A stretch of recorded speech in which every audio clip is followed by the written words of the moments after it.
मैं गरिमा अग्रवाल आप सभी का वंदन करती हूँ, अभिनंदन करती हूँ।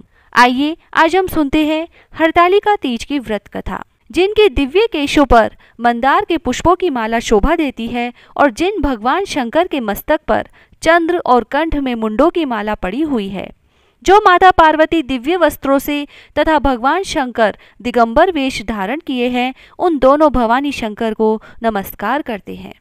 कैलाश पर्वत के सुंदर शिखर पर माता पार्वती जी ने श्री महादेव जी से पूछा, हे महेश्वर, मुझसे आप वह गुप्त से गुप्त वार्ता कहिए जो सबके लिए सब धर्मों से भी सरल तथा महान फल देने वाली हो। हे नाथ, यदि आप भली भांति प्रसन्न हैं तो आप उसे मेरे सम्मुख प्रकट कीजिए।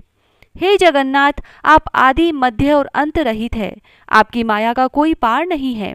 आपको मैंने किस भांति प्राप्त किया है, कौन से व्रत तप या दान के पुण्य फल से आप मुझको वर के रूप में मिले। श्री महादेव जी बोले, हे देवी सुनो, मैं तुम्हारे सम्मुख उस व्रत को कहता हूँ जो परम गुप्त है। जैसे तारागणों में चंद्रमा और ग्रहों में सूर्य, वर्णों में ब्राह्मण, देवताओं में गंगा, पुराणों में महाभारत, वेदों में साम, इंद्रियों में मन श्रेष्ठ है, वैसे ही पुराण और वेद सब में इसका वर्णन आया है, जिसके प्रभाव से तुमको मेरा आधा आसन प्राप्त हुआ है। हे प्रिय, उसी का मैं तुमसे वर्णन करता हूँ, सुनो। भाद्रपद मास के शुक्ल पक्ष की हस्त नक्षत्र संयुक्त तृतीया के दिन इस व्रत का अनुष्ठान मात्र करने से सब पापों का नाश हो जाता है। तुमने पहले हिमालय पर्वत पर इसी महान व्रत को किया था जो मैं तुम्हें सुनाता हूँ।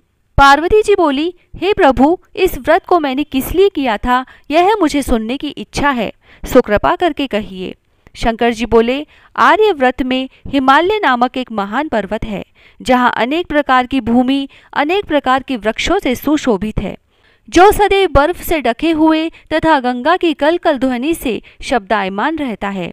हे पार्वती जी, तुमने बाल्यकाल में उसी स्थान पर परम तप किया था और 12 वर्ष तक जल में रहकर वैशाख मास में अग्नि में प्रवेश करके तप किया था। श्रावण के महीने में बाहर खुले निवास कर अन्न त्याग कर तप करती रही। तुम्हारे उस कष्ट को देखकर तुम्हारे पिता को बड़ी चिंता हुई।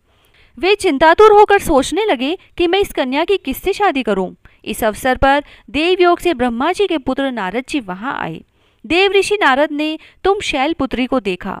तुम्हारे पिता हिमालय ने देव ऋषि को अर्घ्य पाद्य आसन देकर सम्मान सहित बिठाया और कहा, हे मुनीश्वर, आपने यहाँ तक आने का कष्ट कैसे किया, कहिए क्या आज्ञा है। नारद जी बोले, हे गिरिराज, मैं विष्णु भगवान का भेजा हुआ यहाँ आया हूँ। तुम मेरी बात सुनो और अपनी कन्या को उत्तम वर दान करो। ब्रह्मा, इंद्र, शिव आदि देवताओं में विष्णु भगवान के समान कोई भी उत्तम नहीं है, इसीलिए मेरे मत से आप अपनी कन्या का दान भगवान विष्णु को ही दें। हिमालय बोले, यदि भगवान वासुदेव स्वयं ही कन्या को ग्रहण करना चाहते हैं और इस कार्य के लिए ही आपका आगमन हुआ है, तो वह मेरे लिए गौरव की बात है। मैं अवश्य ऐसा ही करूँगा। हिमालय का यह आश्वासन सुनते ही देव ऋषि नारद जी आकाश में अंतर्ध्यान हो गए और शंख, चक्र, गदा, पद्म एवं पीतांबरधारी भगवान विष्णु के पास पहुंचे। नारद जी ने हाथ जोड़कर भगवान विष्णु से कहा, प्रभु, आपका विवाह कार्य निश्चित हो गया है। इधर हिमालय ने पार्वती जी से प्रसन्नतापूर्वक कहा, हे पुत्री, मैंने तुमको गरुड़ ध्वज भगवान विष्णु को अर्पण कर दिया है। पिता के इन वाक्यों को सुनते ही पार्वती जी अपनी सखी के घर गई और पृथ्वी पर गिरकर अत्यंत दुखित होकर विलाप करने लगी। उनको विलाप करते हुए देखकर सखी बोली, हे देवी, तुम किस कारण से दुख पाती हो, मुझे बताओ, मैं अवश्य ही तुम्हारी इच्छा पूर्ण करूंगी। पार्वती बोली, हे सखी सुन, मेरी जो मन की अभिलाषा है सुनाती हूँ। मैं श्री महादेव जी का वरण करना चाहती हूँ, लेकिन मेरे पिता ऐसा नहीं चाहते हैं, इसीलिए मैं निसंदेह इस शरीर का त्याग करूंगी। पार्वती के इन वचनों को सुनकर सखी ने कहा, हे देवी, जिस वन को तुम्हारे पिताजी ने कभी न देखा हो, तुम वहां चली जाओ। तब हे देवी पार्वती, तुम अपनी सखी का यह वचन सुन ऐसे ही वन को चली गई। पिता हिमालय ने तुमको घर पर न पाकर सोचा कि मेरी पुत्री को कोई देव, दानव अथवा किन्नर हरण करके ले गया है। मैंने नारद जी को वचन दिया था कि मैं पुत्री का गरुड़ ध्वज भगवान के साथ वरण करूंगा, और अब ये कैसे पूरा होगा, यह सोचकर वे बहुत ही चिंतातुर हो मूर्छित हो गए। तब सब लोग हाहाकार करते हुए दौड़े और मूर्छा दूर होने पर गिरिराज जी से बोले कि हमें आप अपनी मूर्छा का कारण बताओ। हिमालय बोले कि मेरे दुख का कारण यह है कि मेरी रत्न रूपी कन्या को कोई हरण करके ले गया, या सर्प डस गया, या किसी सिंह या व्याघ्र ने मार डाला है। वह न जाने कहाँ चली गई, या उसे किसी राक्षस ने मार डाला है। इस प्रकार कहकर गिरिराज दुखित होकर ऐसे कांपने लगे जैसे तीव्र वायु के चलने पर कोई वृक्ष कांपता है। तत्पश्चात हे पार्वती, तुम्हें गिरिराज साथियों सहित घने जंगल में ढूंढने निकले। सिंह, व्याघ्र, रीछ आदि हिंसक जंतुओं के कारण वन महाभयानक प्रतीत होता था।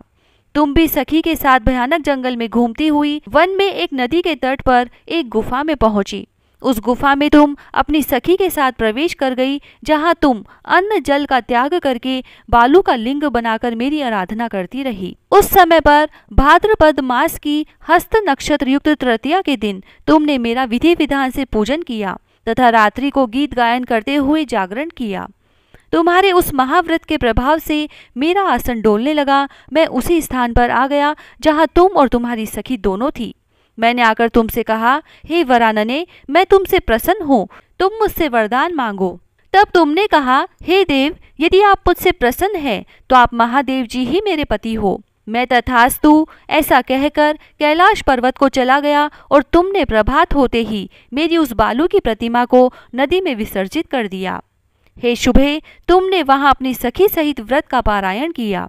इतने में तुम्हारे पिता हिमवान भी तुम्हें ढूंढते ढूंढते उसी घने वन में आ पहुंचे। उस समय उन्होंने नदी के तट पर 2 कन्याओं को देखा तो वे तुम्हारे पास आ गए और तुम्हें हृदय से लगाकर रोने लगे और बोले, बेटी, तुम इस सिंह, व्याघ्र आदि युक्त घने जंगल में क्यों चली आई? तुमने कहा, हे पिता, मैंने पहले ही अपना शरीर शंकर जी को समर्पित कर दिया था, किंतु आपने इसके विपरीत कार्य किया, इसीलिए मैं चली आई। ऐसा सुनकर हिमवान ने तुमसे कहा कि मैं तुम्हारी इच्छा के विरुद्ध यह कार्य नहीं करूंगा। तब वे तुम्हें लेकर घर को आए और तुम्हारा विवाह मेरे साथ कर दिया। हे प्रिय, उसी व्रत के प्रभाव से तुमको मेरा अर्धासन प्राप्त हुआ। इस व्रतराज को मैंने अभी तक किसी के सम्मुख वर्णन नहीं किया है। हे देवी, अब मैं तुम्हें यह बताता हूँ कि इस व्रत का यह नाम क्यों पड़ा। तुमको तुम्हारी सखी हरण करके ले गई थी, इसीलिए हरताली का नाम पड़ा। पार्वती जी बोली, हे स्वामी, आपने इस व्रतराज का नाम तो बता दिया, किंतु मुझे इसकी विधि व फल भी बताइए। इसके करने से किस फल की प्राप्ति होती है? तब भगवान शंकर जी बोले, इस स्त्री जाति के अत्युत्तम व्रत की विधि सुनिए। सौभाग्य की इच्छा रखने वाली स्त्रियां इस व्रत को विधि पूर्वक करें। केले के खंभों से मंडप बनाकर उसे वंदनवारों से सुशोभित करें। उसमें विविध रंगों के उत्तम रेशमी वस्त्र की चांदनी ऊपर तान दे।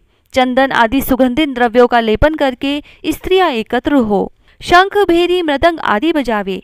विधि पूर्वक मंगलाचार करके श्री गौरी शंकर की बालों निर्मित प्रतिमा स्थापित करे।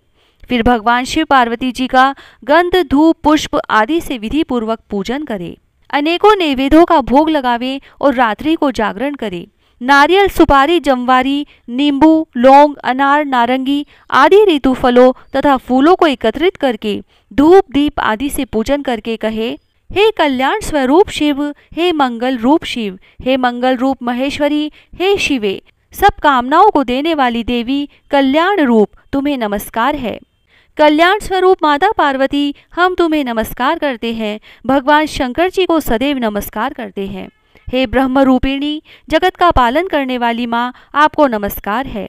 हे सिंह वाहिनी, मैं सांसारिक भय से व्याकुल हूँ, तुम मेरी रक्षा करो। हे महेश्वरी, मैंने इसी अभिलाषा से आपका पूजन किया है। हे पार्वती माता, आप मेरे ऊपर प्रसन्न होकर मुझे सुख और सौभाग्य प्रदान कीजिए। इस प्रकार के शब्दों द्वारा उमा सहित शंकर जी का पूजन करें।